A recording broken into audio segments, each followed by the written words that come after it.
नमस्कार. आज मी गणपतीला एकदंत हे नाव का पडलं याच्याबद्दल गोष्ट सांगते. जमदग्नी ऋषी असतात, त्यांच्या आश्रमामध्ये कामधेनू नावाची गाय असते. त्या गायीला घेऊन जाण्यासाठी सहस्रार्जुन आश्रमामध्ये येतात आणि तिला जबरदस्तीने घेऊन त्या गायीला आपल्या राज्यामध्ये जातात. परशुरामाला कळतं की सहस्रार्जुनाने आपली गाय जबरदस्तीने घेऊन गेलेला आहे, मग त्यांना राग येतो आणि ते तसे जातात सहस्रार्जुनाच्या राज्यामध्ये आणि गाय मागून घेतात, पण गाय काही तो द्यायला तयार नसतो. मग दोघांची लढाई होते, परशुरामाची आणि सहस्रार्जुनाची. लढ्यानंतर त्या लढाईमध्ये सहस्रार्जुन मारला जातो आणि परशुराम आपल्या गायीला घेऊन आश्रमामध्ये येतात.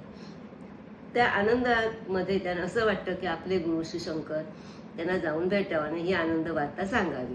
मग ते कैलास पर्वतावरती जातात आणि जातात तर काय, तिथे गणपती उभा असतो दरवाजे राखण करत. कोणाला आत सोडायचं नसतं. तडक जायला निघतात ना परशुराम. मग जायचं तुम्हाला जाऊ देणार नाही, गणपती म्हणतो परशुरामाला. मग का नाही जाऊ देणार, माझे ते मी त्यांचा भक्त आहे, ते माझे गुरु आहेत, मी जाणारच, तू काय मला अडवू शकत नाहीस. तरी सुद्धा गणपती जाऊ देत नाही. मग दोघांची लढाई होते.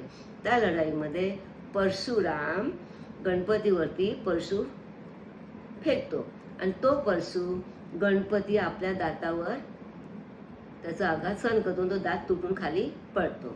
का करतो तर ते जो परशु होता तो श्री शंकरांनी भेट म्हणून परशुरामाला दिलेला होता.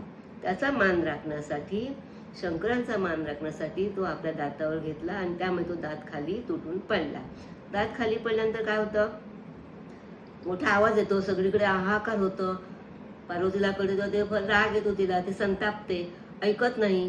तेव्हा शंकर श्री विष्णूला बोलवतात आणि मग श्री विष्णू पार्वतीची समज घालतात, तिला शांत करतात आणि तिचा राग शांत होतो आणि म्हणतात की तुझ्या ह्या मुलाचं नाव आजपासून एकदंत हे सर्व प्रसिद्ध होईल आणि त्याची सगळेजण पूजा करतील.